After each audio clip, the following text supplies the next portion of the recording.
கர்த்தருக்கு பிரியமானவர்களே, இயேசுவின் நாமத்தினால் உங்களை வாழ்த்துகிறேன். உங்களுக்கு சமாதானம். ஆதியாகமம் 4:1. ஆதாம் தன் மனைவியாகிய ஏவாளை அறிந்தான். அவள் கர்ப்பவதியாகி காயீனை பெற்று கர்த்தரால் ஒரு மனுஷனை பெற்றேன் என்றாள். 2. பின்பு அவனுடைய சகோதரனாகிய ஆபேலை பெற்றாள். ஆபேல் ஆடுகளை மேய்க்கிறவனானான். காயீன் நிலத்தை பயிரிடுகிறவனானான். 3. சில நாள் சென்றபின் காயீன் நிலத்தின் கனிகளை கர்த்தருக்கு காணிக்கையாக கொண்டு வந்தான். 4. ஆபேலும் தன் மந்தையின் தலையீற்றுகளிலும் அவைகளில் கொழுமையானவைகளிலும் சிலவற்றை கொண்டு வந்தான். ஆபேலையும் அவன் காணிக்கையையும் கர்த்தர் அங்கீகரித்தார்.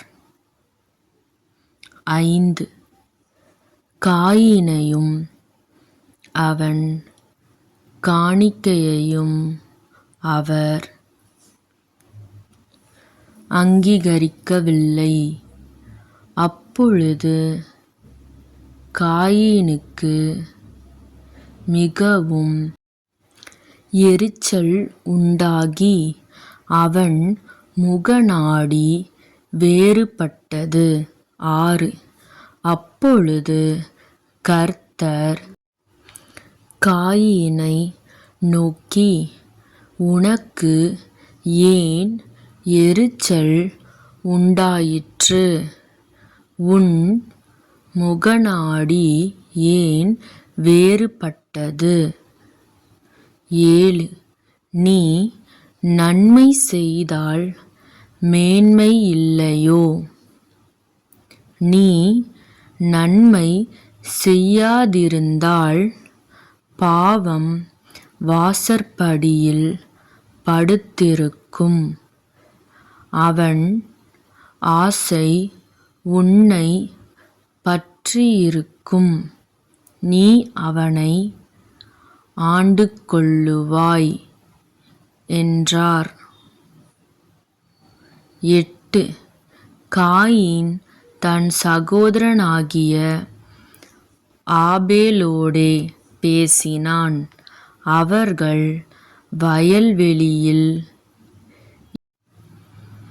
இருக்கும் சமயத்தில் காயீன் தன் சகோதரனாகிய ஆபேலுக்கு விரோதமாய் எழும்பி அவனை கொலை செய்தான். 9. கர்த்தர் காயீனை நோக்கி, உன் சகோதரனாகிய ஆபேல் எங்கே என்றார்.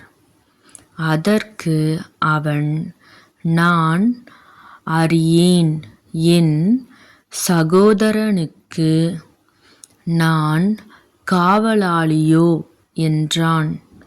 10. அதற்கு அவர், என்ன செய்தாய்? உன் சகோதரனுடைய இரத்தத்தின் சத்தம் பூமியிலிருந்து என்னை நோக்கி கூப்பிடுகிறது. 11.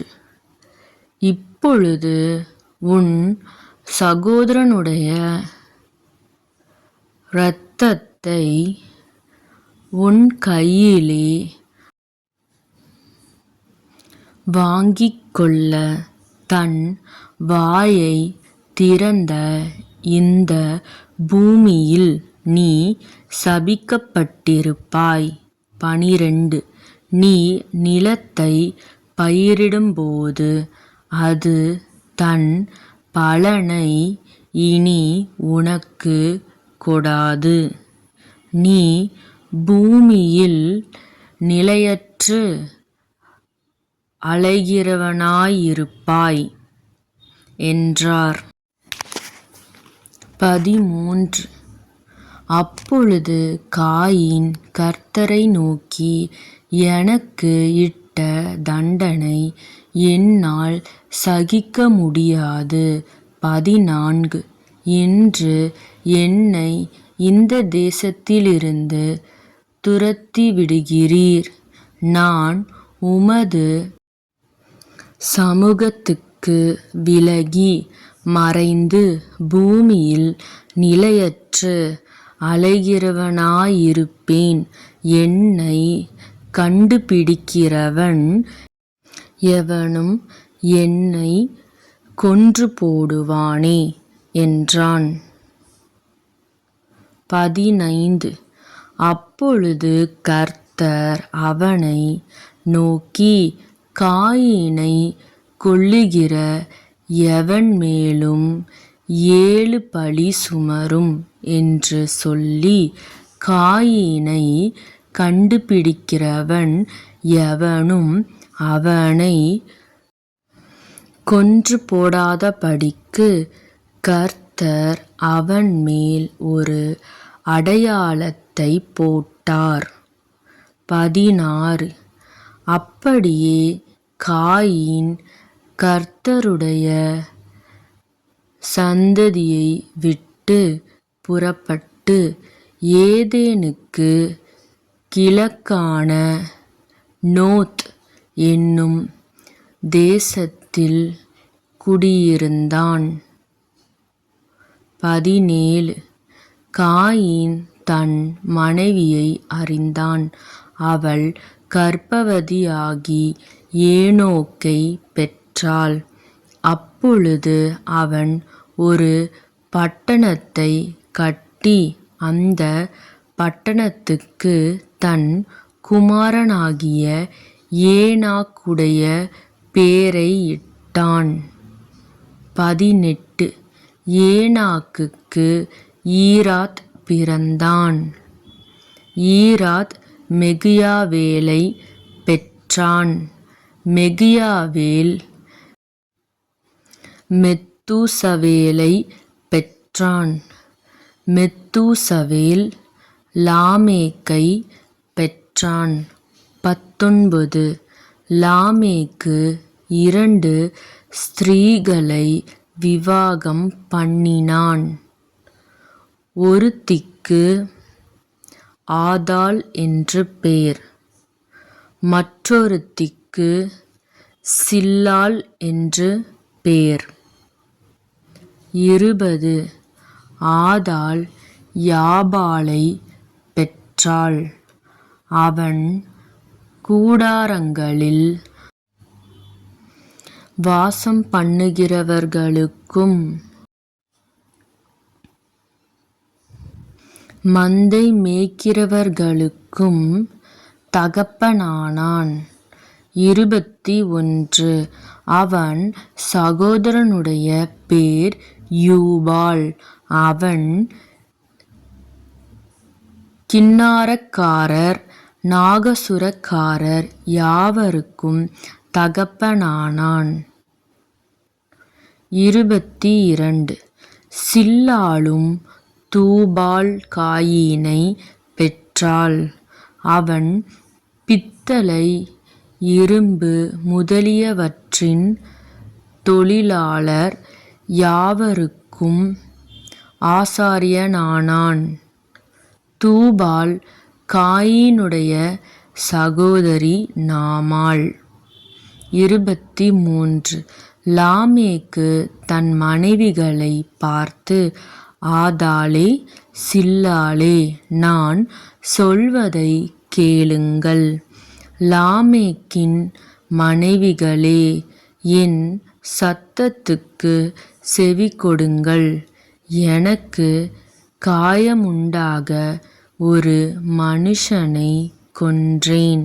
எனக்கு தழும்புண்டாக ஒரு வாலிபனை கொலை செய்தேன்.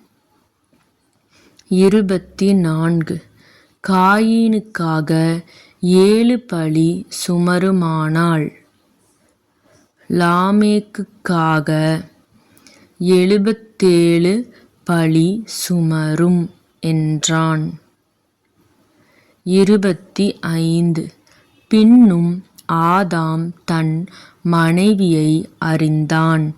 அவள் ஒரு குமாரனைப் பெற்று, காயீன் கொலை செய்த ஆபேலுக்கு பதிலாக தேவன் எனக்கு வேறொரு புத்திரனைக் கொடுத்தார் என்று சொல்லி அவனுக்கு சேத் என்று பெயரிட்டாள்.